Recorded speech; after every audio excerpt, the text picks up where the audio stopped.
حماد کو بھول جانا اس کے اختیار میں نہ تھا۔ اسد کا مشتبہ حسن سے کوئی خونی رشتہ نہ تھا۔ تقریباً 25 سال پہلے کی بات ہے۔ مشتبہ حسن کا شمالی علاقہ جات جانے کا اتفاق ہوا تھا۔ تفریح کے دوران ایک جگہ انہیں انتہائی زخمی حالت میں 3-4 سالہ ایک بچہ ملا۔ نبض دیکھنے پر اس کے اندر زندگی کے آثار نظر آئے تو وہ اسے فوراً قریبی ہاسپٹل لے گئے۔ اس کی زندگی تھی جو وہ موت کی سرحد سے لوٹ آیا تھا۔ اسے خطرے سے باہر آنے اور صحت یاب ہونے میں چند دن لگ گئے تھے۔ نہ جانے کس بدبخت نے اس خوبصورت سے بچے کو پہاڑوں کے دامن میں کسی درندے کا لقمہ بننے کو پھینک دیا تھا۔ اس پر اس حادثے کا اس قدر اثر تھا کہ وہ اپنے بارے میں کچھ بھی نہیں بتا پا رہا تھا۔ خوف زدہ اور سہما ہوا بچہ ہر کسی کو دیکھ کر رونے لگتا تھا۔ اس کے لبوں پر صرف بابا جان اور بی بی جان کے الفاظ تھے۔ انہوں نے اس کے وارثوں کو ڈھونڈنے کی بہت کوشش کی مگر کوئی امید افزا راہ دکھائی نہ دی۔ انہوں نے اپنے تمام ذرائع استعمال کر لیے، حتیٰ کہ اخبارات میں بھی بچے کی تصویر اور گمشدگی کی اطلاع دی گئی۔ مسلسل کوشش کے باوجود بھی جب اسد کے اصل ورثہ کا کوئی پتہ نہ چل سکا تو وہ پولیس تھانے میں اطلاع کر کے اور اپنا ایڈریس وغیرہ دے کر ان کی اجازت سے بچے کو اپنے ساتھ لاہور لے آئے تھے۔ 4 سالہ اسد نفسیاتی طور پر اس قدر خوفزدہ ہو چکا تھا کہ جس کو دیکھتا دہشت زدہ ہو جاتا۔ مشتبہ حسن کی بیگم نے اسے بڑی محبت اور شفقت سے اپنے آغوش میں لے لیا تھا۔ طیبو کا خیال تھا کہ اسد کے والدین ایک دن ضرور ان تک آئیں گے، مگر دن ہفتوں اور ہفتے مہینوں میں بدلتے گئے تو بھی نا امید ہو گئے۔ اسد کے وارثوں کا پتہ لگانے میں تمام کوششیں ناکام ہو گئی۔ شاید قدرت نے اسد کی پرورش مشتبہ حسن کے ہاتھوں لکھی تھی۔ بچے کا اصل نام معلوم نہیں کیا تھا مگر انہوں نے اسے اسد مشتبہ حسن کی حیثیت سے پہچان دی، بلکہ اسے معاشرے کا ایک کامیاب اور توانا مرد بنانے کے لیے اپنی تمام کوششیں بھی صرف کر دی۔ مشتبہ حسن صاحب نے کبھی اس سے اس کی اصلیت نہیں چھپائی۔ وہ اچھی طرح باخبر تھا کہ وہ مشتبہ حسن کا حقیقی بیٹا نہیں ہے، مگر اس نے ہر موقع پر حقیقی بیٹا ہونے کا ثبوت دیا تھا، اور وہ بھی برملا کہا کرتے تھے، میرے 2 بیٹے ہیں، اسد اور حماد۔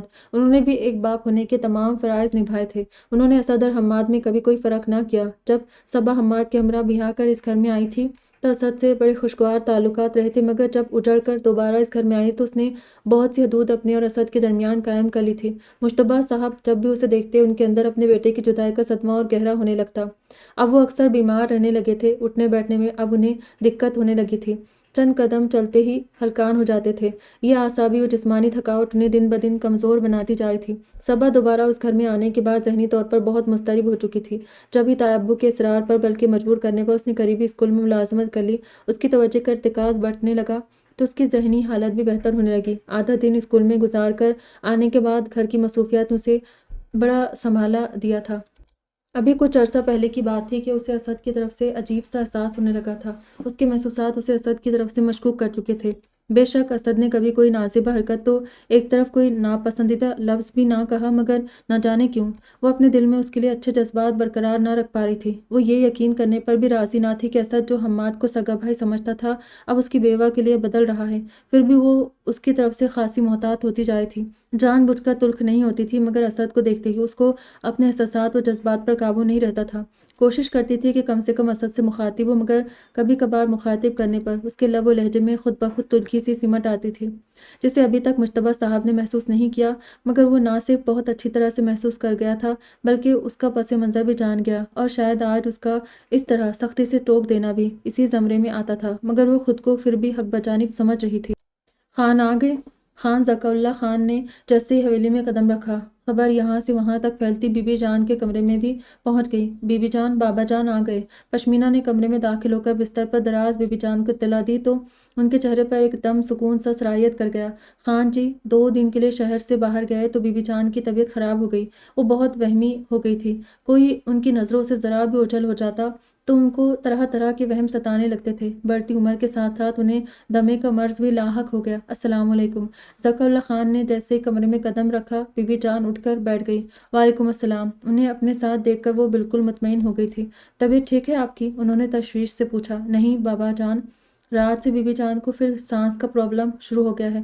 بی بی جان دن بدن وہمی ہوتی جا رہی ہے، نہ جانے کیوں ان کے دل میں یہ شک جڑ پکڑ چکا ہے کہ جو بھی گھر سے نکلے گا واپس نہیں آئے گا۔ زرمینہ آپی اور بھائی جان رات کو آ گئے تھے، ابھی گئے ہیں۔ پشمینہ نے اپنے بابا جان سے ادب سے سر جھکا کر پیار لیا اور فوراً بی بی جان کی شکایت کی تو مسکرا دی۔ خان صاحب نے ایک سنجیدہ نگاہ اپنی شریک حیات پر ڈالی تو خفت سے مسکرا کر سر جھکا گئی۔ پشمینہ بیٹا، میرا سے کہو کھانا لگائے، تمہارے بابا جان سفر سے لوٹے ہیں، کچھ پینے کو پلائیں۔ بی بی جان نے پشمینہ سے کہا تو فوراً سر ہلاتی کمرے سے نکل گئی۔ کتنی دفعہ آپ سے کہا ہے کہ بھول جائے اس واقعے کو، اپنے آپ کو مطمئن اور پرسکون رکھا کریں، مگر کیا آپ بھول گئے ہیں اس سانحے کو؟ انہوں نے تڑپ کر کہا، اور خان ذکاء اللہ خان کو لگا ان کے زخموں سے خون رسنے لگا ہو۔ وہ ایسا ہی گہرا زخم تھا جو بھرتا ہی نہ تھا بلکہ اب تو ناسور بن گیا تھا۔ کوئی حادثہ ہو جاتا تو دل کو قرار بھی آ جاتا، مگر اس طرح نہیں خان صاحب، اس کی جدائی تو میرے دل کو ناسور بنا گئی ہے۔ وہ بھولتا ہی نہیں، آج وہ ہوتا تو اس کی شادی ہو چکی ہوتی، بیوی بچے ہوتے، میرے آس پاس میری سب اولادیں ہوتی۔ بچے ہیں مگر وہ نہیں ہیں، میرا دل روتا ہے خان صاحب۔ اپنے ہاتھوں سے تیار کر کے میں نے اسے باہر کھیلنے کو بھیجا تھا، پھر وہ کبھی واپس ہی نہیں آیا۔ میں تو اس کی صورت دیکھنے کو ترس گئی ہوں۔ لوگ کہتے ہیں کوئی بھیڑیا، کوئی جانور کھا گیا ہوگا، مگر کوئی نشان تو ملتا۔ پھوٹ پھوٹ کر رونے لگی تھی۔ انہیں تو اپنے بیٹے کو یاد کر کے رونے کا بہانہ چاہیے ہوتا تھا۔ بس کرے بیگم، بس کرے، میرا دل بھی خون خون ہو جاتا ہے۔ میرا بازو تھا، میرے وجود کا حصہ، میری طاقت تھا، میرا اکلوتا بیٹا۔ سب کچھ آپ کے سامنے ہے، کیا کچھ نہ کیا میں نے؟ پولیس، ٹی وی، اخبار کھوجی، ہر ذریعہ اختیار کیا، مگر اس کا کوئی اتا پتہ نہ ملا۔ وہ بی بی جان کے پاس صوفے پر ڈھیسے گئے۔ اب تو ان کی بھی ہمت ٹوٹنے لگی تھی۔ اپنے تمام بچوں کے درمیان اپنے سارم کو نہ پا کر ان کے دل سے ہوک اٹھتی تھی۔ دل غم سے بھر جاتا تھا، مگر صبر و ضبط سے سب سہ جاتے تھے کہ یہی رب کی مرضی تھی۔ مگر اس پاگل دیوانی ماں کو کیسے سمجھاتے جو آج بھی آس لگائے بیٹھی تھی کہ وہ زندہ ہوگا اور انہیں ملے گا۔ خان صاحب، پتہ نہیں کیوں میرا دل کہتا ہے وہ زندہ ہے۔ مجھے راتوں کو خواب آتے ہیں، وہ مجھے پکارتا ہے، بی بی جان، بی بی جان۔ اس کے ننھے منھے ہاتھ میرے قریب آتے ہیں اور جب میں اسے پکڑنے لگتی ہوں تو وہ غائب ہو جاتا ہے۔ وہ یقیناً زندہ ہے، کہیں موجود ہے، میرا سارم، میری زندگی، میری آنکھوں کا نور۔ وہ زندہ ہوگا۔ اتنا وقت گزر گیا تھا مگر ان کی آس نہ ٹوٹی تھی۔ خان صاحب کی آنکھوں میں بھی نمی سی اتر آئی۔ پشمینہ شربت کا جگ اور گلاس ٹرے میں رکھے کمرے میں دستک دے کر داخل ہوئی تو بی بی جان کی سسکیاں اسے اذیت دے گئی۔ اس نے خاموشی سے گلاس بھر کر بابا جان کو تھمایا۔ جیتی رہو۔ انہوں نے بیٹی کے سر پر ہاتھ رکھا۔ بی بی جان کو بھی ایک گلاس تھما کر وہ ان کی دوسری طرف بیٹھ گئی۔ بی بی جان، پھپھی گل خانم کا فون آیا ہے، وہ لوگ شام کو آ رہے آپ کی عیادت کے لیے۔ بی بی جان کی بھیگی آنکھوں سے اسے بڑی تکلیف ہو رہی تھی اور یہ تکلیف اس کے چہرے سے صاف ظاہر تھی۔ اچھا، میرا سے کہو کھانے پینے کا اچھا سا انتظام کر لے، میں بھی آتی ہوں، ابھی دوپہر کا کھانا لگواؤ۔ آنسو صاف کر کے انہوں نے کہا، جی میں میرا سے کہتی ہوں۔ اسبات میں سر ہلاتے ہوئے کمرے سے نکل گئی۔ کھانے کی میز پر تینوں ہی تھے۔ پلوشے اور زرمینے کی شادی کے بعد اب گھر میں صرف وہی تھی۔ خان ذکاء اللہ خان دیگر خانوں کی طرح روایتی نہ تھے۔ انہوں نے اپنی دو بیٹیوں کی شادی بے شک خاندان میں ہی کی تھی، مگر تعلیم انہیں وقت اور حالات کے تقاضوں کے مطابق دلوائی تھی۔ ان کی تینوں بیٹیاں یونیورسٹی کی تعلیم یافتہ تھیں۔ پشمینہ ایم اے کے امتحان دے کر چند ماہ قبل ہی فارغ ہوئی تھی۔ شام ہوتی گل خانم اپنی شہری بہو راشدہ اور دونوں بیٹوں کے ہمراہ چلی آئی۔ آتے انہوں نے حسب عادت پشمینہ کو لپٹا کر پیار کیا۔ زوار، سجاول بھائی اور راشدہ بھابھی کے ساتھ وہ پھوپھی بیگم کے اس مظاہرے پر سرخ سی ہو گئی تھی۔ پھر اسے چھوڑ کر وہ بی بی جان سے ان کی طبیعت کا احوال دریافت کرنے لگی۔ کیا کر رہی ہو آج کل؟ ذکاء اللہ، سجاول اور زوار تینوں باہر بیٹھک میں چلے گئے تھے اور راشدہ بھابھی کے پاس بیٹھی تو اس نے اپنائیت سے پوچھا۔ سجاول لالا کو یونیورسٹی میں دوران تعلیم راشدہ پسند آ گئی تھی۔ سب کی بے پناہ مخالفت کے باوجود سجاول لالا نے راشدہ سے شادی کر لی۔ خوش قسمتی سے راشدہ ایک اچھی اور سلجھی ہوئی بہو ثابت ہوئی۔ سب کی مخالفت توڑ گئی، مگر گل خانم کا ملال نہیں جاتا تھا۔ سجاول کے لیے پشمینہ کو سوچے بیٹھی تھی، مگر جب سجاول نے راشدہ سے شادی کر لی تو انہوں نے زوار کو پکڑ لیا۔ وہ اپنے بھائی کی بیٹی کو کسی طور چھوڑنے پر راضی نہ تھی اور اپنی اس چاہت کا وہ برملا اظہار بھی کرتی تھی۔ کچھ خاص نہیں، ایگزامز کے بعد فارغ ہی ہوں، بس رزلٹ کا انتظار ہے، اور بابا جان کا تو آپ کو علم ہے ماسٹر انہوں نے کروا دیا ہے، مزید کچھ کرنے کی اجازت نہیں، اس نے مسکرا کر کہا۔ زرمینے اور پلوشے کیسی ہے؟ راشدہ بھابھی نے پوچھا۔ سب ٹھیک ہے۔ زرمینے رات کو آئی تھی، دوپہر کو چلی گئی، اور پلوشے تو روز فون کرتی ہے، خوش ہے۔ کھانا سب نے اکٹھے ہی کھایا۔ کھانے کے بعد وہ راشدہ کے ساتھ لان میں چلی آئی۔ چاندنی رات میں تالاب کے پاس بیٹھے ہوئے ماحول میں ایک عجیب سا فسود طاری تھا جس سے وہ دونوں محظوظ ہو رہی تھی۔ تم تو ایگزامز کے بعد ایسے غائب ہوئی ہو کہ تمہیں ڈھونڈنے کے لیے لگتا ہے شہر میں منادی کروانا پڑے گی۔ اپنے عقب میں زوار کی بھاری دلکش آواز پر وہ فوراً پلٹی۔ راشدہ بھابھی مسکراتی دونوں کو دیکھنے لگی۔ تم یہاں کیوں آئے ہو؟ اس نے تیوریہ چڑھا کر زوار کو گھورا تو مسکراتا ہوا راشدہ اور اس کے درمیان خالی جگہ پر ٹک گیا۔ دونوں تالاب کی دیوار پر بیٹھی ہوئی تھی۔ تمہیں دیکھے بڑے دن ہو گئے ہیں، تمہاری کڑوی کسیلی سنے، اس نے جواباً اسے گھور کر جواب دیا۔ دیکھ رہی بھابھی، یہ ہمیشہ لڑائی کی ابتدا کرتا ہے اگر میں کچھ کہتی ہوں تو بابا جان تک شکایت پہنچ جاتی ہے۔ میں تو دن رات شکرانے کے نفل پڑھتی ہوں کہ تم جیسے باڈی گارڈ سے جان چھوٹی۔ یونیورسٹی میں برداشت کرنا تو مجبوری تھی کہ بابا جان اکیلے آنے جانے نہیں دیتے تھے۔ اس نے بھی فوراً حساب چکایا۔ تمہیں اتنا ہینڈسم، وجیح اور خوبصورت لڑکا باڈی گارڈ لگتا ہے؟ اس نے فوراً اس کے الفاظ پر گرفت کی تھی۔ میرے لیے تو باڈی گارڈ ہی تھے، بابا جان نے تمہیں یہی تو بتایا تھا۔ خیر، باڈی گارڈ کا بڑا خوبصورت مفہوم بھی لیا جا سکتا ہے، کیوں بھابھی جان؟ اس نے فوراً راشدہ کو ساتھ ملایا۔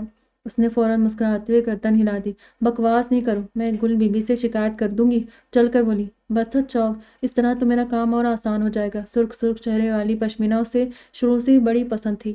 سجاول کی شادی کے بعد زوار کی راہ کھل گئی تھی۔ پہلے پشمینہ سے تعلق وہ اپنی ہر سوچ چھپا کر رکھتا تھا، مگر اب کھلے عام اظہار کرتا تھا، اور پشمینہ اسی بات سے بدکتی تھی۔ اب بھی اسے گھورا تھا۔ ظالم نظروں سے تم نہ مجھ کو دیکھو، مر جاؤں گا او جانے جاں۔ وہ بڑی شوخی سے گنگنایا۔ بھابھی، اس نے بے اختیار ہنستی راشدہ کو پکارا۔ بری بات زوار، تم خواہ مخواہ بیچاری کو تنگ کر رہے ہو۔ خواہ مخواہ؟ اس نے ابروج کھائے۔ میں تمہیں تالاب میں دھکا دے دوں گی، خبردار اب تم ایک لفظ بھی بولے تو۔ اس نے دھمکی دی۔ زوار اور وہ یونیورسٹی میں اکٹھے تھے۔ بابا جان نے ان سب بہنوں کے تعلیمی سلسلے میں کہیں بھی آنے جانے کی تمام ذمہ داریاں سجاول اور زوار پر ہی ڈالی ہوئی تھی، بلکہ سارم کی گمشدگی کے بعد پھوپھی بیگم نے بی بی جان کی حالت دیکھتے ہوئے زوار کو ہمیشہ کے لیے ادھر ہی چھوڑ دیا تھا۔ وہ ایک طرح سے بابا جان کا منہ بولا بیٹا بنا ہوا تھا، اسی لیے اس کی سب کے ساتھ ایسی بے تکلفی تھی۔ اور تب گلے بی بی نے رشتے کا جوش و شور چھوڑا، اس وجہ سے پشمینہ اسے ہچکچانے لگی تھی، ورنہ ہم عمر ہونے اور ایک جیسے مشاغل رکھنے کی وجہ سے دونوں کی خوب بنتی تھی۔ جتنا لڑتے تھے پیار بھی اتنا ہی تھا، مگر جو ہی زوار کے تیور بدلے وہ اس سے پہلو بچانے لگی تھی۔ توبہ، لڑتے ہی رہتے ہو تم دونوں۔ میں اندر ممانی جان کے پاس جا رہی ہوں، لڑو آرام سے۔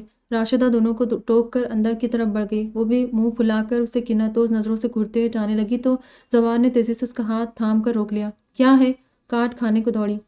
کبھی پیار سے بھی پوچھ لیا کرو، ہر وقت لڑا کر تیارہ بنی رہتی ہوں۔ الفاظ کے برعکس زوار کی آنکھوں کے تیور ایسے تھے کہ وہ ایک دم سٹپٹا گئی۔ ہاتھ تو چھوڑو۔ اسے گھبراتے دیکھ کر وہ محسوس ہوا بی بی جان آج ماموں جان سے ہمارے رشتے کی باقاعدہ بات کرنے آئی ہے۔ اس نے بڑے آرام سے انکشاف کیا تو گھبرا گئی۔ ماموں جان تم سے پوچھے تو منہ پھاڑ کر اعتراض کرنے مت بیٹھ جانا، اس نے ڈپٹ کر تنبیہ کی۔ وہ مجھ سے پوچھیں گے تو میں صاف منع کر دوں گی، تم میں تو کوئی خوبی ڈھونڈنے سے بھی نہیں ملنے والی۔ تو کیا بابا جان اپنی لاڈلی بیٹی کی قسمت پھوڑ دیں گے؟ آنکھوں میں شرارت لیے کہہ رہی تھی۔ اچھا، یہی بات ذرا میری آنکھوں میں دیکھ کر کہنا، اس نے مصنوعی غصے سے کہا، پھر اس کے گھبرا جانے پر ہنس دیا۔ خبردار اگر تم نے کوئی الٹی سیدھی بکواس کی، تمہیں کیا پتا میری برسوں کی خواہش پوری ہونے جا رہی ہے، کتنی منتیں مرادیں مانی ہوئی ہے میں نے۔ اسے بھاگنے کو پر تولتے دیکھ کر اس نے دوبارہ تنبیہ کی تھی۔ پشمینہ کے ہونٹوں پر بڑی پیاری سی مسکان ابھری تھی۔ سب جانتی ہوں میں، جلدی سے کہہ کر وہ ایک دم اندر کی طرف بھاگی تھی۔ زوار مسکرا کر ادھر ہی دیکھے گیا۔ وہ جو اسد سے کہہ کر گئی تھی کہ وہ اس کے ساتھ تایابو کو ڈاکٹر کے پاس لے کر جائے گی، مگر اسد کا رویہ دیکھ کر گھر جلدی نہ آ سکی تھی۔ چھٹی کے بعد اسے گھر آتے 2:30 بج گئے تھے۔ دیکھا تو دروازہ مقفل تھا۔ اس کے پاس اضافی چابی تھی۔ گھر کی ایک چابی اسد کے پاس ہوتی تھی اور ایک اس کے پاس۔ دروازہ کھول کر وہ اندر آ گئی، کپڑے بدل کر نماز ادا کی، پھر کچن میں گھس گئی۔ اسد اس کی غیر موجودگی میں کچن کا باقی سامان بھی لے آیا تھا۔ فریج بھرا پڑا تھا، سالن بھی تیار تھا۔ صبا نے دیکھا ذائقہ اچھا تھا۔ اسد اکثر کوئی نہ کوئی سالن بنا کر رکھ دیتا تھا۔ صبا نے دل ہی دل میں اسد کے سگڑاپے اور ہاتھ کے ذائقے کی داد دی۔ تائی بیگم کا انتقال کافی سال پہلے ہو گیا تھا۔ ان کے انتقال کے بعد راجیہ باجی نے گھر سنبھالا ہوا تھا، مگر تایابو نے ان کی شادی بھی بڑی کم عمری میں کر دی تھی۔ راجیہ کے بعد ساری ذمہ داریاں ان تینوں مردوں پر آ گئی تھی۔ حماد اور اسد کسی سلیقہ مند عورت کی طرح گھریلو امور میں ماہر تھے، پھر بھی اس گھر کو ایک عورت کے ہر حال میں ضرورت تھی، اور یہ کمی صبا نے پوری کر دی تھی۔ کتنے دنوں سے ایک ایک کر کے کچن کا سامان ختم ہو رہا تھا، مگر وہ اپنی انا کی وجہ سے اسد کو بتا نہیں پا رہی تھی۔ اب فریج بھرا ہوا تھا۔ اسے اندر ہی اندر شرمندگی بھی ہو رہی تھی کہ خواہ مخواہ اتنے دن چپ رہی۔ اس سے قبل تو اس کے کہنے سے پہلے ہی اسد سب سامان لا کر دے دیا کرتا تھا۔ پتہ نہیں اس دفعہ اس نے ایسا کیوں کیا تھا، شاید بھول گیا ہوگا یا شاید جان بوجھ کر۔ روٹیاں پکا کر وہ دونوں کا انتظار کرنے لگی۔ تقریباً 3:30 بجے وہ دونوں لوٹے۔ اتنی دیر کر دی تایابو آپ نے؟ مجھے فکر ہو رہی تھی۔ دروازہ کھولتے ہی اسد کو نظر انداز کر کے اس نے فوراً تایابو سے کہا تھا۔ اسد اس کے یوں راستہ روکنے پر خفا ہوا۔ اندر تو آنے دو، یہ باز پرس اندر جا کر بھی ہو سکتی ہے۔ سنجیدہ اور بے مروت انداز میں اس نے ٹوکا تو فوراً سامنے سے ہٹ گئی۔ اسد تایابو کو ان کے کمرے میں لے گیا۔ تو وہ بھی پیچھے پیچھے چلی آئی۔ اسد نے ان کو بستر پر لٹا دیا تھا۔ کیا کہہ رہا تھا ڈاکٹر؟ وہ بھی طیبو کے بستر پر ٹک گئی۔ وہ جتنے نڈھال لگ رہے تھے اسے تشویش لاحق ہو گئی تھی، تاہم اسد چپ ہی رہا۔ اسد بیٹے سے ہی کچھ نہ کچھ کہتا رہا تھا۔ مجھے تو صرف اتنا ہی کہا کہ میں روزانہ کم از کم آدھا گھنٹہ ضرور ورزش کروں، بلکہ واک کیا کروں، دوائیاں اور پھل بھی استعمال کروں۔ انہوں نے تکیے سے ٹیک لگا لی۔ میں کھانا لاتی ہوں، ابو کو کھلا دو، مجھے بھوک نہیں ہے، مجھے آفس بھی پہنچنا ہے۔ صبا کو کمرے سے نکلتے دیکھ کر اس نے کہا تو پلٹ کر اسد کو دیکھنے لگی۔ سنجیدہ انداز لیے وہ کافی روکھا پھیکا سا لگ رہا تھا۔ ہمیشہ اس سے بڑی مروت سے مخاطب ہوتا تھا، آج شاید اس کے احساس کو کچھ زیادہ ہی بے دردی سے اس نے کچلا تھا کہ اس کے لہجے میں کچھ تلخی در آئی تھی۔ وہ صبا کے دیکھنے پر اٹھ کھڑا ہوا۔ صبا خاموشی سے پلٹ کر کچن کی طرف بڑھ گئی، کھانا نکال رہی تھی کہ آہٹ پر پلٹ کر دیکھا اسد دروازے کی دہلیز پر کھڑا ہوا تھا۔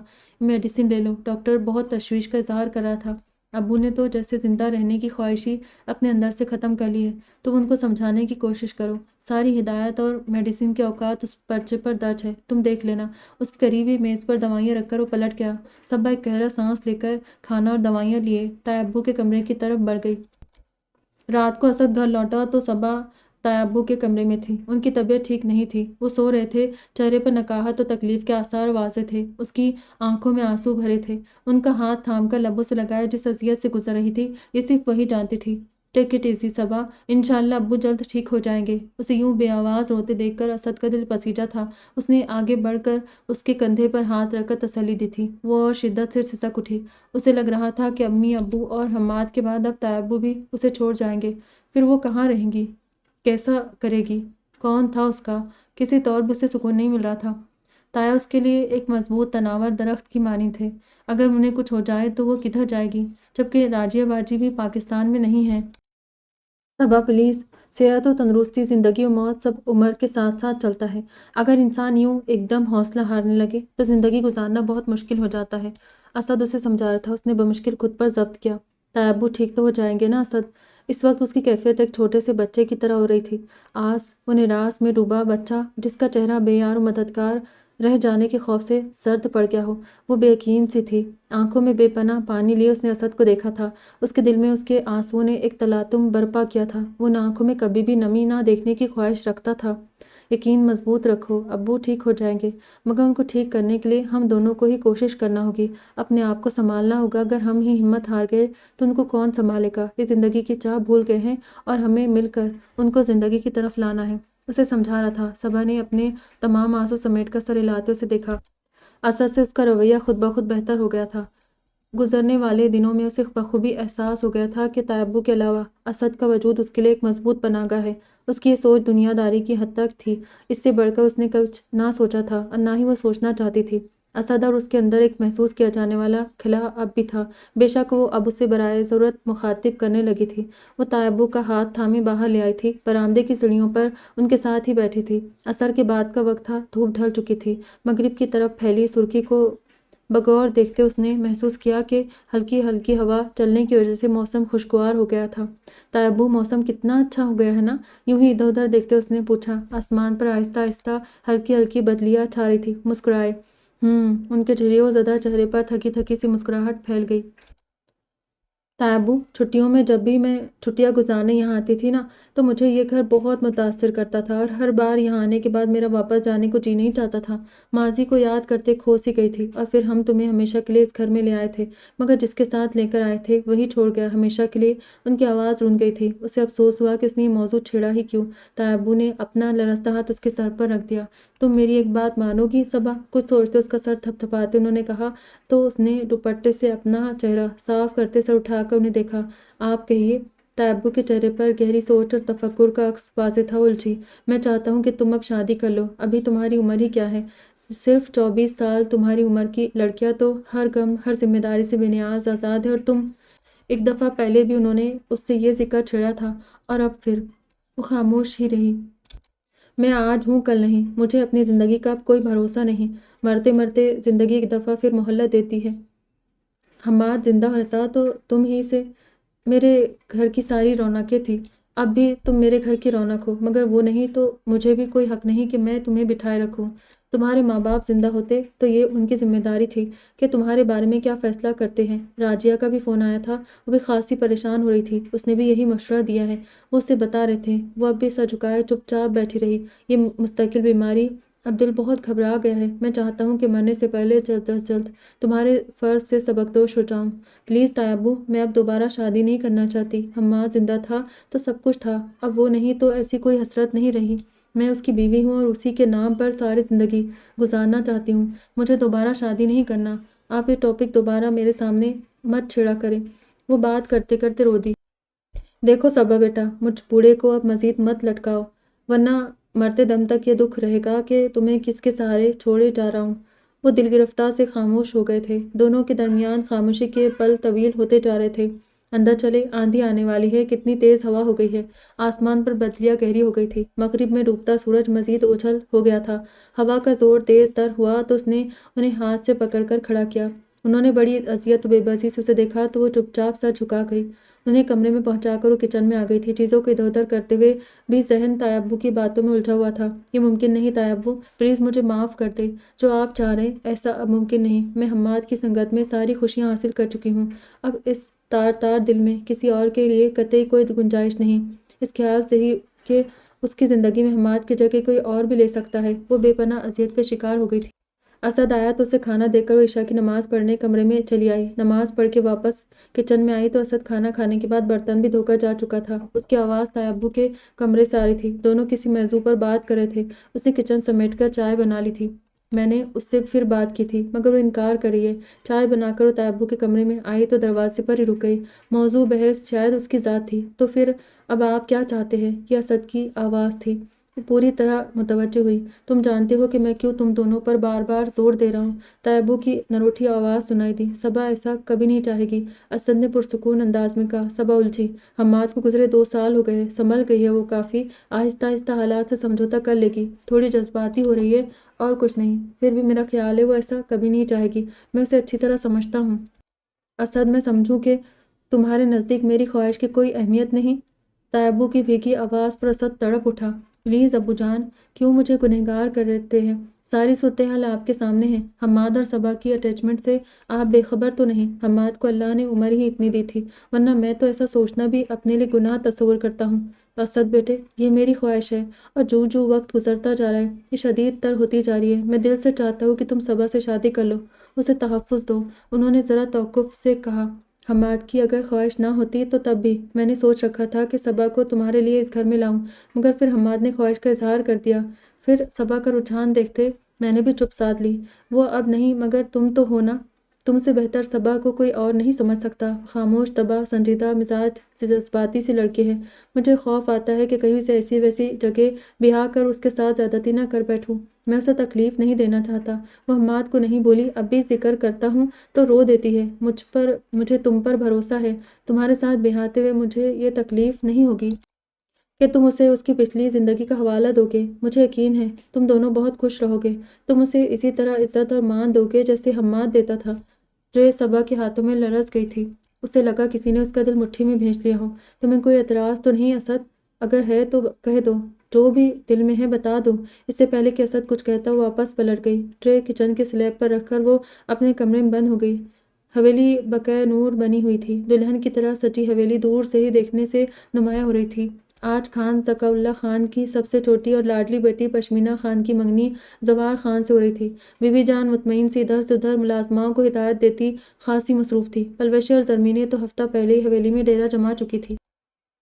ان کے ہاں شادی بیاہ کی رسمیں بڑی روایتی سی تھی۔ خان ذکا اللہ خان نے بے شک تینوں کو اعلیٰ تعلیم سے آراستہ کیا تھا، مگر اپنی اقدار نہ بھولے تھے۔ ماشاءاللہ بہت پیاری لگ رہی ہو، زرمینی نے اسے مسکرا کر کہا تو جھمک گئی۔ لگنا بھی ہے چاہے آخر میرے پیارے سجیلے بھیا کے نام کا سنگھارے۔ زوار کی بہن لیلا سے رہا نہ گیا، بھاری خوبصورت لباس اور زراعت میں کوئی اپسرا ہی لگ رہی تھی۔ بی بی جان کی اجازت سے گل بیگم نے اسے خاندانی انگوٹھی پہنا کر رسم کا آغاز کیا تھا۔ تمہارے لیے ایک سرپرائز ہے، ذرا دل تھام کے رکھنا، لیلا نے ہنس کر کہا تو اس نے ناسمجھی سے اسے دیکھا، مگر لیلا ہنستے ہوئے نکل گئی۔ کچھ دیر بعد جب خان ذکا اللہ خان نکاح خواہ کو لیے ہوئے اور آئے تو وہ حیران ہی رہ گئی۔ پشمینہ کے وہم و گمان میں بھی نہ تھا کہ منگنی کے ساتھ نکاح بھی ہو جائے گا۔ اس نے لرزتے ہاتھوں سے دستخط کیے تھے۔ لیلا خوب چہکتی پھر رہی تھی۔ میں نے تمہیں کہا تھا نا کہ دل تھام کے رکھنا، یہ تمہارے لیے سرپرائز تھا۔ کہو کیسا لگا ہمارا سرپرائز؟ وہ ابھی تک حیرت زدہ تھی، محض مسکرا کر سر جھکا گئی۔ کچھ دیر بعد مہمانوں کا رش کم ہوا تو پلوشے اور لیلا کی ہمراہی میں وہ اپنے کمرے میں چلی آئی۔ میں نے زوار بھیا سے وعدہ کیا تھا کہ تم دونوں کی ملاقات کا بندوبست کر دوں گی، تم بس کچھ دیر ایسے ہی رہنا، میں بھیا کو اطلاع کرتی ہوں۔ پریشان ہو اٹھی، نہیں لیلا سنو تو، کسی کو خبر ہو گئی تو؟ جناب میں نے انتظام کر رکھا ہے، تم آرام سے ادھر بیٹھو، پلوشے اور بھابھی ہمارے ساتھ ہے، بس 2 منٹ کی تو بات ہوگی۔ گھبرائی سی اپنی جگہ بیٹھی رہی۔ کچھ دیر بعد دروازے پر دستک ہوئی تو اس کا دل کانپا۔ السلام علیکم، پرجوش کھنکھناتی جذبات سے بھرپور آواز پر سمٹ سے گئی۔ کیا حال ہے؟ ماشاء اللہ بڑی خوبصورت لگ رہی ہو، خیر ہے نا؟ بڑے واہلانہ انداز میں اس کے بنے سورے سراپے کو دیکھتے ہوئے کہا۔ اس نے گھورنے کو سر اٹھایا مگر اس کے تیور دیکھ کر گھبرا کر پھر سر جھکا لیا۔ کیسا لگا سرپرائز؟ پشمینہ کو اپنے جذبات ریشم کی طرح نرم محسوس ہوئے۔ سر اٹھا کر اسے دیکھا جس کی آنکھوں میں جذبوں کا ایک جہاں آباد تھا۔ اچھا تو یہ ساری کارستانی آپ کی تھی؟ کیا کارستانی؟ اس کی محبت کے اس انداز کو اس نے کارستانی کہا تو چیخ پڑا۔ وہ ہنسنے لگی، اس کے مسکراتے دیکھ کر وہ بے خود سا آگے بڑھا تھا مگر اس سے پہلے کہ کوئی خوشنما سی حرکت کرتا پشمینہ نے پکارا، زوار میں ہمیشہ اسی حویلی میں رہنا چاہتی ہوں، میں بی بی جان اور بابا جان کو اکیلے چھوڑ کر نہیں جاؤں گی۔ زوار نے اسے ایک پل کو بغور دیکھا۔ بی بی جان نے تمہیں اپنا بیٹا بنایا ہوا ہے، تم شروع سے ہی اس حویلی میں رہے ہو، بابا جان اور بی بی جان نے تم سے بہت سی امیدیں باندھ رکھی ہیں، بابا قبیلے کی وجہ سے ایسا نہیں سوچتے مگر تم ہمیشہ اس حویلی میں رہے ہو، یہ ان کی بھی خواہش ہے۔ اس نے جھجکتے ہوئے دل کی بات کہہ دی تھی۔ ویسے ہے تو یہ مردانگی کے خلاف کہ میں گھر داماد بن کر رہوں مگر گھر داماد سے پہلے میں اس حویلی کا بیٹا ہوں اور بیٹے ہمیشہ اپنے گھروں میں ہی جچتے ہیں بیگم۔ اس کی سنجیدگی کو اس نے ہنسی مڑایا تو اس کے ہونٹوں پر بڑی خوبصورت سی مسکان سمٹ آئی تھی۔ زوار تم بہت اچھے ہو، بس ٹائم از اوور، بی بی جان اور دیگر لوگ ادھر آ رہے، زوار لالا جلدی سے بھاگنے کی راہ لے۔ اس سے پہلے کہ زوار جواباً کوئی خوبصورت سی کارروائی کرتا، لیلا کی آمد نے اسے گڑبڑا دیا۔ زوار بی بی جان کا خیال کرتے ہوئے باہر کی طرف لپکا اور پشمینہ نے سکا سانس لیا کہ زوار نے اس کی اتنی بڑی خواہش کو اتنی آسانی سے پورا کر دیا تھا۔ اگر وہ بھی بیاہ کر اس حویلی سے چلی جاتی تو بی بی جان اور بابا جان کو سارین کی جدائی مزید تڑپانے لگتی۔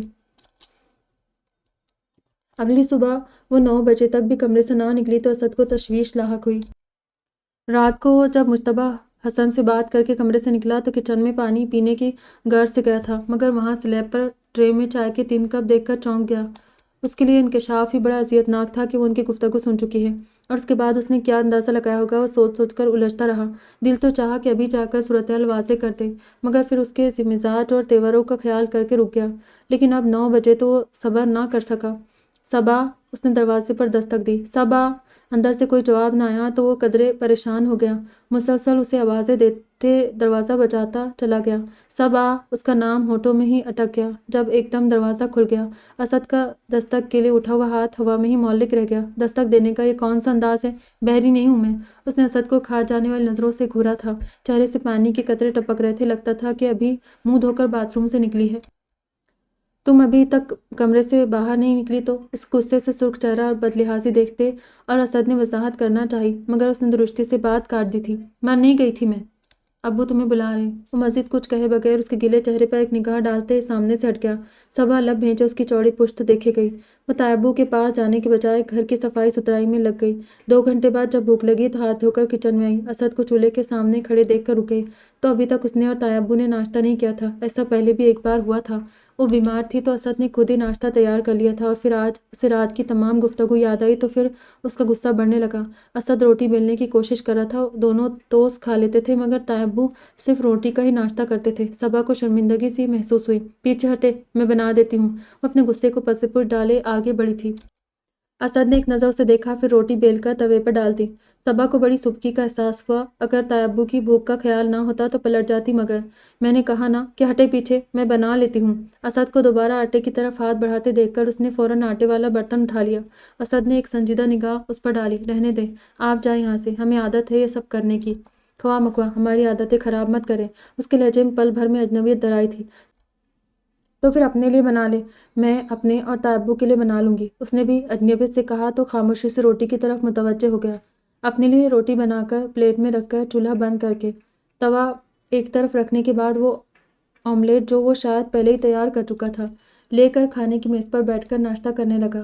اس کا یہ روپ پہلی بار صبا کے سامنے آیا تھا۔ وہ ایک پل کو حیران کھڑی ہو گئی۔ اسے ناشتہ کرتے دیکھ کر اس نے سر جھٹکا، پھر دوبارہ چولہا جلا کر توا رکھا، اپنے لیے پراٹھا اور تائبو کے لیے سادہ ہلکا پھلکا سا ناشتہ بنایا، پھر ٹرے لے کر تائبو کے کمرے میں چلی آئی۔ وہ قرآنی تفسیر سے متعلق کسی کتاب کا مطالعہ کر رہے تھے۔ اسے دیکھ کر سر اٹھایا۔ آج بہت سوئی تم؟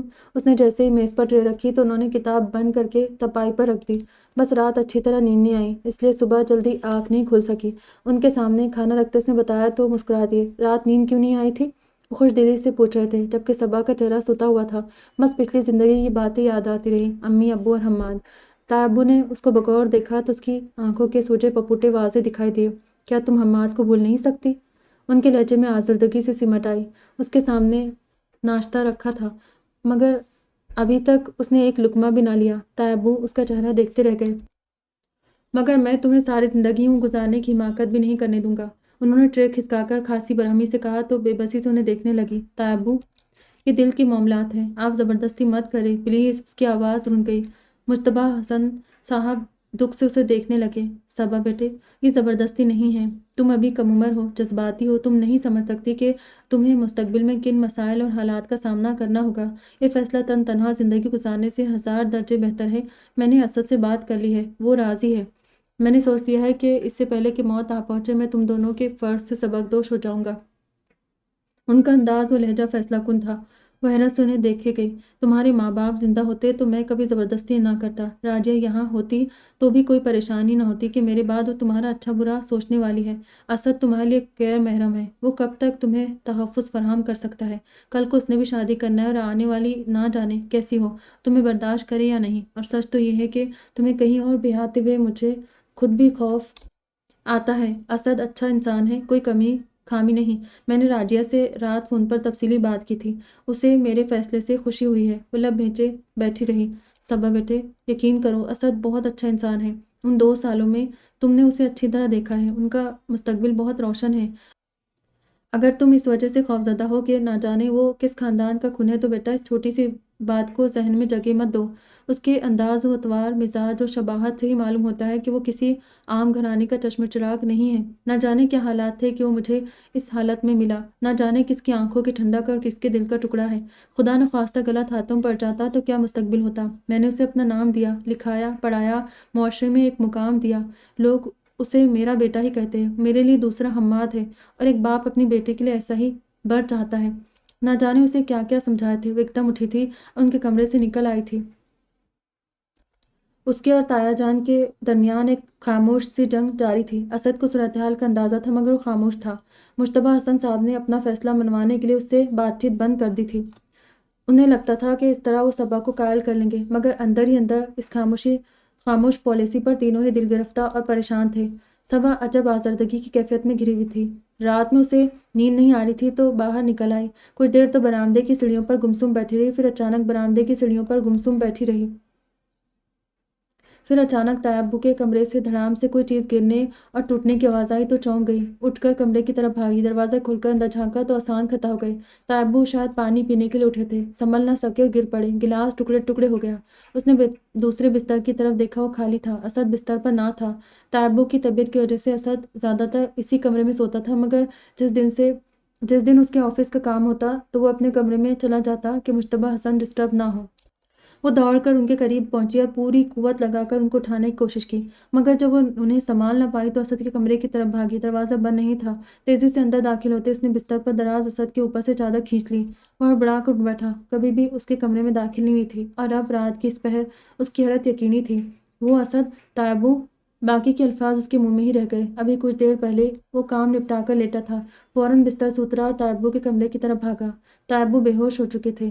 ابو، اس نے سیدھا کیا، مگر کوئی حرکت نہ ہوئی۔ ان کی حالت دیکھ کر وہ رو پڑی تھی۔ اسد پلیز ڈاکٹر کو بلوائیں یا ان کو ہاسپٹل لے جائے۔ اس نے وحشت سے اسد کا بازو جھنجھوڑ ڈالا تھا۔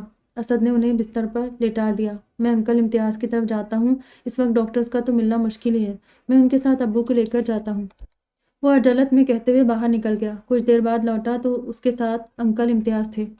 وہ انکل امتیاز کے ساتھ مشتبہ حسن کو لے کر ہاسپٹل چلا گیا۔ ساری رات وہ پریشانی میں ٹہلتی رہی۔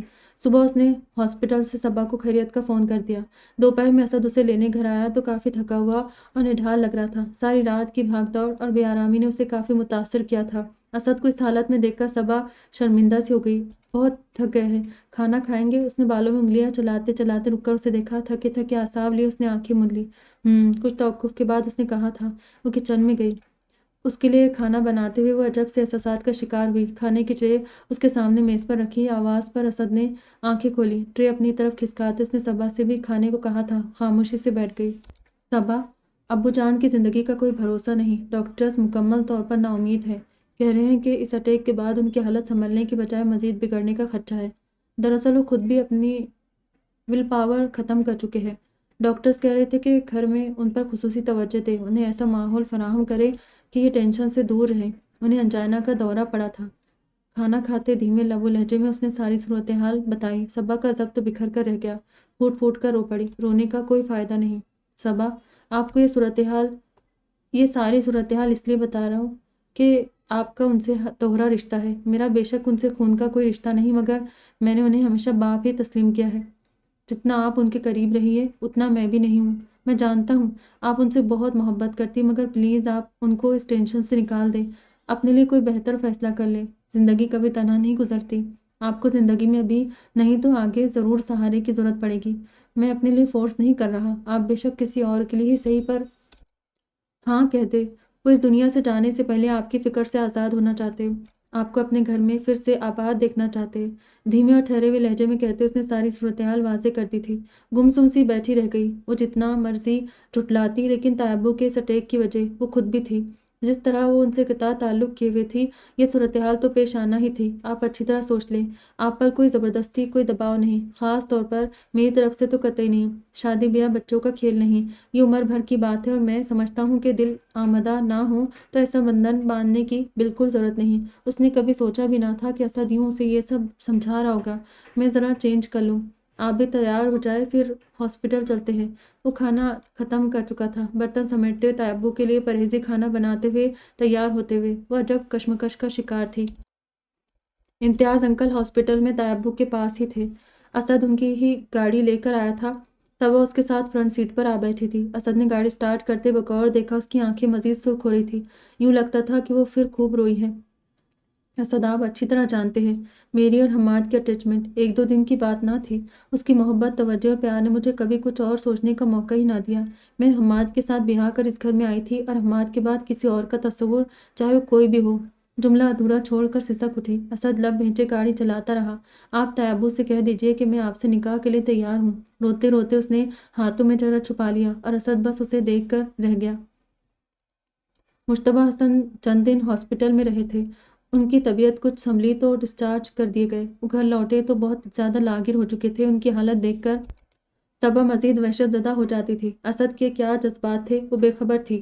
اس روز کے بعد براہ راست ان دونوں کی کوئی بات چیت نہیں ہو سکی۔ رات کو انہیں دوا کھلانے آئی تھی۔ دوا کھا کر اس نے تایا جان کے ہاتھ تھام لیے۔ آج ان کی طبیعت گزشتہ دنوں سے قدرے بہتر تھی۔ تیابو، مجھے آپ کا فیصلہ قبول ہے۔ میں اسد سے نکاح کے لیے راضی ہوں۔ ادھر ادھر کی باتوں کے بعد اس نے کہا تو اس کی آواز رن گئی تھی۔ پہلے تو وہ حیران ہوئے، پھر خوش ہو کر انہوں نے اسے والہانہ انداز میں اپنے سینے سے لگا لیا، اور صبا کو لگا اسے دل کھول کر رونے کا موقع مل گیا ہے۔ تم نے بہت اچھا فیصلہ کیا۔ تم میری ہی بہو رہو گی، چاہے حماد کی صورت یا اسد کی۔ یقین رکھنا بیٹا، اسد تمہیں بہت خوش رکھے گا۔ کوئی اور نہ جانے کیسا ہوتا، میرا باہر دل ہی نہیں مانا۔ بہت عقل مندی کا فیصلہ کیا تم نے۔ اللہ تم دونوں کو سدا خوش رکھے۔ وہ اسے سینے سے لگائے مسلسل دعائیں دے رہے تھے۔ اس کی خواہش تھی کہ نکاح وغیرہ کی تقریب سادگی سے ہو۔ خود اسد بھی شور ہنگامے کا قائل نہ تھا، مگر تیابو تو ہر طرح سے خوشی منانا چاہتے تھے۔ دل کھول کر نہ کرتے ہوئے اچھا خاصا انتظام کر لیا گیا۔ وہ نکاح کے دن بہت خوش تھے۔ بغیر کسی سہارے کے وہ مہمانوں میں چل پھر رہے تھے، اٹھ بیٹھ رہے تھے، زندگی کے بھرپور قہقہے لگا رہے تھے۔ نکاح کے بعد اسد پہلے مشتبہ حسن کے پاس ان کے کمرے میں آیا۔ تم ادھر؟ اسد کو اپنے کمرے میں دیکھ کر حیران ہوئے تو اسد جھینک گیا۔ آج تو مجھ بوڑھے کو تنہا چھوڑ دو، جاؤ بیٹا، صبا انتظار کری ہوگی۔ تم میری فکر نہ کرو، مجھے بس تم دونوں کی فکر تھی۔ بڑے عرصے بعد سکون محسوس کیا ہے۔ اب اگر موت بھی آ جائے تو کوئی غم نہیں۔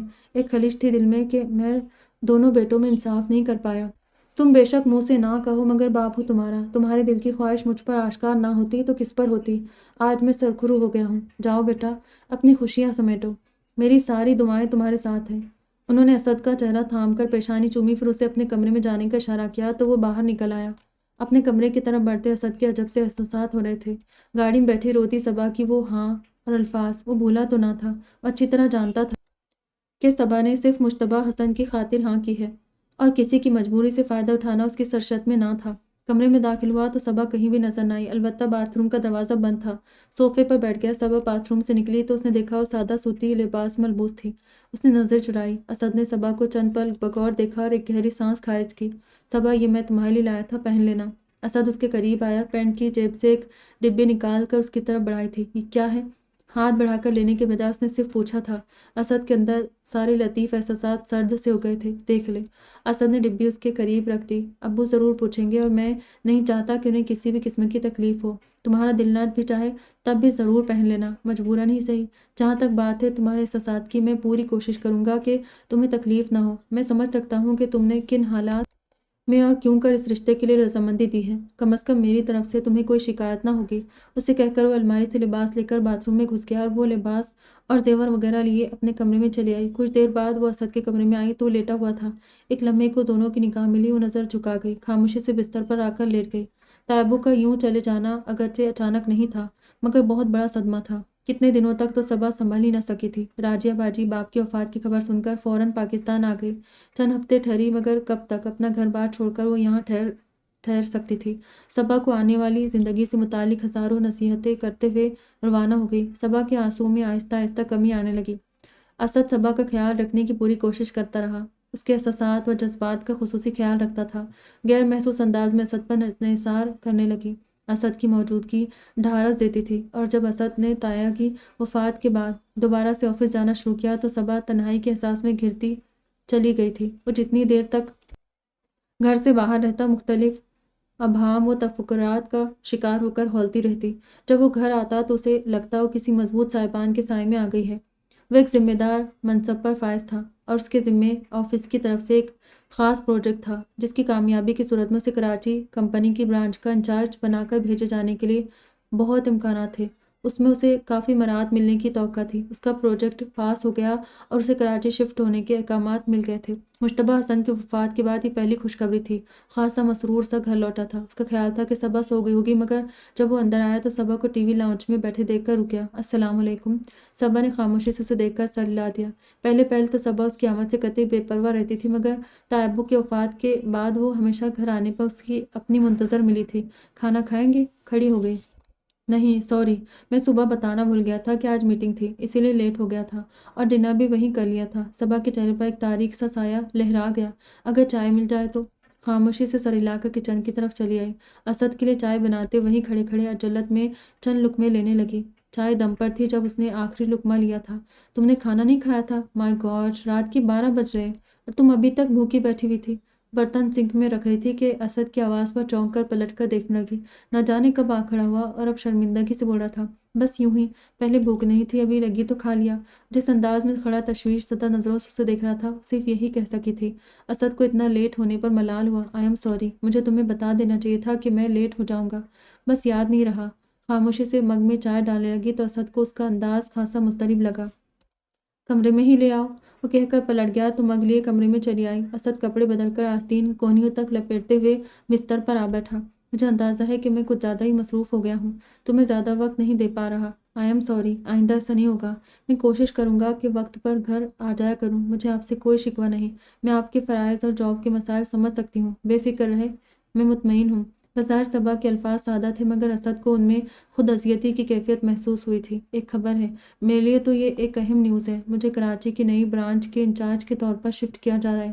کچھ توقف کے بعد اسد نے کہا تو وہ چونک کر اسد کو دیکھنے لگی۔ ایک دم تکلیف کے گہرے آثار صبا کے چہرے پر واضح پڑے جا سکتے تھے۔ وہ لب بھیج گئی۔ میں نے اس پروجیکٹ کے لیے بے پناہ کوشش کی ہے، دن رات کی تمیز کے بغیر تمام صلاحیتیں استعمال کی ہیں۔ اگر میں یہ کہوں کہ یہ میری زندگی کی ایک بہت بڑی کامیابی ہے تو غلط نہ ہوگا۔ میں خود بھی کراچی شفٹ ہونا چاہتا ہوں۔ وہ بتا رہا تھا اور صبا کے اندر صدمے سے نڈال ہو جانے والی کیفیت پیدا ہو رہی تھی، یعنی وہ اسے چھوڑ کر جا رہا تھا۔ گمسم سی خالی مگ لیے اٹھ کھڑی ہوئی اسد نے درزیدہ نظروں سے صبا کے چہرے کے تاثرات جانچنا چاہے، مگر وہ اس کے ہاتھ سے بھی خالی مگ لیے باہر نکل گئی۔ اس کے جواب نہ دینے پر وہ کچھ پریشان سا ہو گیا۔ اس کے اور صبا کے درمیان اجنبیت کی دیوار رشتہ ازدواج میں منسلک ہونے کے بعد بھی بدستور قائم تھی۔ وہ کیسے اسے اپنے وجود، اپنے ہونے کا احساس دلاتا، جبکہ اول روز سے صبا کا رویہ اس کے ساتھ ایک اجنبی کا سا تھا۔ اس نے اپنے اور اس کے درمیان اونچی اونچی دیواریں قائم کر رکھی تھی۔ اس کی ناراضگی کی وجہ سمجھ رہا تھا۔ بستر پر آ کر لیٹی تو اس نے مخاطب کیے بغیر کہا، ٹھیک ہے، میں نے لاپرواہی برتی، مگر تمہاری ذمہ داری سے کب انکار کیا ہے میں نے؟ صبا بغیر جواب دیے کروٹ بدلے روئے جا رہی تھی۔ اس نے بے چین ہو کر پکارا، صبا! اسد نے ایک دم اس کا رخ اپنی طرف کیا۔ تبھی اس کی پکار میں دل کے سارے جذبے بند آئے تھے۔ دائیں بائیں ہاتھ رکھ کر اس پر جھکا اور صبا کے آنسو اس کے رخساروں پر ہی ٹھہر گئے۔ میں نے آج اگر بحالت مجبوری آپ کو قبول کیا تھا تو آپ نے بھی مجبوراً یہ زہر کا پیالہ بھرا تھا۔ ہم دونوں کے اپنے اپنے مفادات تھے۔ آپ تائبو کو خوش کرنا چاہتے تھے اور مجھے بہرحال سر چھپانے کے لیے چھت چاہیے تھی۔ اگر آپ سمجھتے ہیں کہ میں نے اپنے غرض میں آپ کو قبول کیا ہے تو آپ کوئی حتمی فیصلہ کر لیں، چھوڑ دیں مجھے۔ وہ اس وقت جذباتیت کی انتہا پر تھی۔ جو منہ میں آیا کہتی چلی گئی، پلیز صبا چپ ہو جاؤ، تمہیں اندازہ ہے کہ تم کیا کہہ رہی ہو؟ یہ رشتہ میں نے صرف ابو کی خواہش پر نہیں باندھا، دل کی پوری رضامندی سے تمہیں اپنایا ہے۔ تم میری اولین خواہش تھی صبا۔ وہ آج اس کے سامنے ہار گیا۔ جو جذبے برسوں دل کے نہا خانوں میں چھپا کر رکھے تھے آج اس پر آشکار کر دیے تھے، مگر دوسری طرف وہ متوجہ ہی نہیں تھے۔ اس خوبصورت اظہار پر بھی اس کی طرف سے کوئی رد عمل ظاہر نہ ہوا۔ صبا! محبت و لگاوٹ سے اسے پکارتے ہوئے اسد نے دونوں کے درمیان قائم خود ساختہ نہ کی دیوار کو گرانے میں پہل کرنا چاہی تھی۔ اس کے وجود کو اپنے مضبوط بازوؤں کے حصار میں لیا تھا۔ آپ مجھے چھوڑ کے چلے جائیں گے؟ اس نے بہت کرب سے پوچھا تھا۔ جواباً اسد حیران ہو گیا، ہرگز نہیں، میں بھلا تمہیں کیوں چھوڑ کر جاؤں گا؟ تم ہر جگہ میرے ساتھ رہو گی۔ اس نے بے یقینی سے دیکھا، وہاں مجھے رہائش مل رہی ہے، تم بس پیکنگ کرو، تم میرے ساتھ چلو گی۔ اسد نے اسے بھرپور الفاظ اور انداز میں یقین دلانے کی کوشش کی، مگر اس نے کچھ نہ کہا، بس تھوڑی دیر تک دیکھتی رہی، پھر کروٹ بدل کر آنکھیں موند لی۔ پشمینہ اور زوار خان کی شادی ہو گئی تھی۔ بی بی جان مطمئن تھی، پشمینہ اور زوار خان ان کے پاس تھے۔ دونوں کو بے پناہ خوش دیکھ کر بی بی جان کے دل کے اندر اطمینان سرایت کرتا جا رہا تھا۔ سارم کے دکھ کے بعد ان کی ساری امیدیں تینوں بیٹیوں کے خوشیوں سے ہی وابستہ تھی۔ سب لوگ کہتے تھے کہ سارم اس دنیا میں نہیں، مگر ان کا دل اس حقیقت کو نہیں مانتا تھا، تک کہ خان ذکر اللہ خان بھی اس حقیقت کو مان چکے تھے کہ وہ اب اس دنیا میں نہیں ہے، مگر ان کی ممتا کو ایک یقین تھا کہ وہ کہیں نہ کہیں ضرور ہے، دنیا کے کسی گوشے، کسی کونے میں وہ سانس لے رہا ہے۔ وہ اس کے وجود کی حرکت ابھی بھی اپنے وجود میں محسوس کرتی تھی۔ بی بی جان ملازمہ سے اپنی الماری کی صفائی کروا رہی تھی جب ان کی نگاہ سرخ مخملی البم پر پڑی۔ میرا، یہ البم نکال دو ذرا۔ میرا نے البم نکال دیا۔ وہ اسے لے کر بستر پر بیٹھ گئی تھی۔ یہ ان کے بچوں کی تصاویر پر مشتمل پرانا البم تھا۔ کئی تصویروں کو دیکھتے ہوئے ایک تصویر پر ان کی نظر جم گئی۔ خان صاحب نے سارم کو گود میں اٹھایا ہوا تھا، جبکہ پلوشیں ان کی گود میں تھی۔ زرمینیں بڑی تھی، ان کے پہلو میں کھڑی تھی، البتہ پشمینہ بعد میں پیدا ہوئی تھی، اس لیے وہ تصویر میں نہیں تھی۔ ان کی آنکھیں نم ہونے لگی تو انہوں نے اگلی تصویر پر نگاہ ڈالی۔ موٹی موٹی آنکھوں والا 2 سالہ سارم واکر میں بیٹھا ہوا تھا۔ انہوں نے بے اختیار تصویر کو ہونٹوں سے چھو لیا۔ بی بی جان زوار سجاول لالا کے پاس جا رہے، مجھے بھی ساتھ لے جا رہے۔ پشمینہ ایک دم کمرے میں داخل ہو گئی، روانی میں کہتے ہوئے اچانک رک گئی۔ بی بی جان آپ رو رہی تھی؟ اس کی نگاہ ان کے چہرے سے ہوتے سامنے کھلے البم پر پڑی تو پل میں سارا ماجرا سمجھ گئی۔ کتنی بار کہا ہے آپ کو بی بی جان کہ مت رویا کریں، اور یہ البم آپ کو کس نے نکال کر دیا ہے؟ میں نے سب سے اوپر دراز میں چھپا کر رکھا تھا۔ بی بی جان کے پاس آ کر بیٹھ گئی۔ تم کیا کہہ رہی تھی؟ انہوں نے خود کو سنبھالا۔ بتا رہی تھی وہ سجاول لالا کے ہاں ساتھ چلنے کی ضد کر رہے زوار، کہہ رہے کہ چند دن کی بات ہے، آؤٹنگ ہو جائے گی۔ ضرور جاؤ، یہی دن تو ہوتے ہیں گھومنے پھرنے کے، پھر میں زوار سے کہہ دیتی ہوں کہ وہ انتظامات کر لے۔ انہوں نے خاموشی سے سر ہلا دیا۔ بی بی جان یہ البم میں اپنے کمرے میں لے کر جا رہی ہوں، اب آپ کو ہاتھ نہیں لگانے دوں گی، خواہ مخواہ آپ طبیعت خراب کر لیتے اپنی۔ اس نے البم اپنے قبضے میں کر لیا۔ بی بی جان نے کچھ کہنا چاہا مگر پھر خاموش ہو گئی۔ تصویریں نظروں سے اوجھل ہو سکتی تھی، مگر جو تصویر دل پہ نقش تھی اس کو وہ کیوں کر دور کر سکتی تھی۔ کراچی شفٹ ہونے کے بعد اسد نے صبا کا بھرپور خیال رکھنے کی کوشش کی تھی۔ آفس کے بعد سارا وقت وہ گھر پر ہی گزارتا تھا۔ اس کا رویہ اسد کے ساتھ قدرے بہتر ہوا تھا، مگر درمیان میں ایک اندیکھی دیوار اب بھی حائل تھی، جسے نہ اس نے عبور کیا تھا اور نہ ہی اسد نے ایسی کوئی کوشش کی تھی۔ صبا کی ایک بار کی بے یقینی کے بعد اس نے آہستہ آہستہ صبا کے ساتھ اپنے سلوک کو اس قدر نرم کر لیا تھا کہ صبا خود اس کی محبت، اس کے احساسات و جذبات کو سمجھ جائے۔ شاید اسی طرح اس کے دل تک رسائی ممکن ہو سکتی تھی۔ اس وقت بھی وہ دوپہر کو لوٹا تو وہ گھر پر نہیں تھی۔ آج اسے کوئی کام تھا جسے نپٹا کر وہ دوبارہ آفس جانے کے بجائے گھر آ گیا تھا۔ کہاں گئی ہے بیگم صاحبہ؟ اس نے ملازمہ سے دریافت کیا تھا۔ صبا کی تنہائی کا احساس کرتے ہوئے اس نے یہاں شفٹ ہونے کے فوراً بعد ایک کل وقتی ملازمہ کا انتظام کیا تھا کہ صبا کو اکیلے پن کا احساس نہ ہو۔ وہ جی ساتھ والے بنگلے کی راشدہ باجی آئی تھی، انہیں اپنے ساتھ لے گئی ہیں، ملازمہ بتا کر چلی گئی۔ اسد کو خوشی ہوئی کہ یہاں آ کر گھر کی چار دیواری مقید ہونے کے بجائے صبا نے باہر کی دنیا میں بھی دلچسپی لینا شروع کی تھی۔ وہ وقت گزاری کے لیے ٹی وی دیکھنے لگا تھا جب صبا کے ہمراہ راشدہ، جسے اسد بارہا اپنے گھر دیکھ چکا تھا اور ایک اجنبی چہرے کو داخل ہوتے دیکھ کر سیدھا ہوا۔ السلام علیکم۔ صبا اسے خلاف معمول گھر میں دیکھ کر چونکی۔ وعلیکم السلام۔ راشدہ اور دوسری لڑکی دروازے پر ہی رک گئی۔ اسد احتراماً کھڑا ہو گیا تھا۔ پشمینہ نے اپنی چادر اپنے چہرے پر دروس کی۔ وہ کوئی باقاعدہ شرعی پردہ نہیں کرتی تھی۔